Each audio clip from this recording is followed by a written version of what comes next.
মা, চিঠিটা শেষ করতে পারিনি,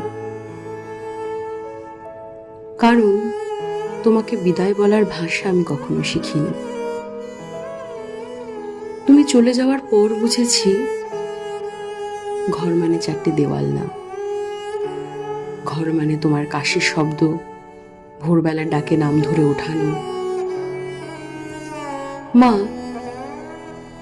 তোমাকে কত কথা বলার ছিল।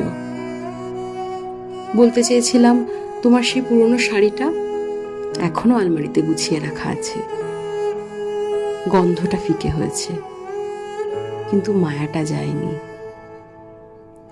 তুমি জানো মা, আমি শক্ত হওয়ার অভিনয় করি ঠিকই, কিন্তু রাত নামলেই বুকের ভেতর একটা ছোট্ট শিশু কাঁদে, যে শুধু একবার তোমার কোলে মাথা রাখতে চায়।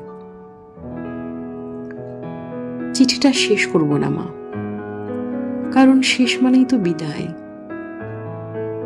আর তোমাকে আমি আজও বিদায় দিতে পারিনি।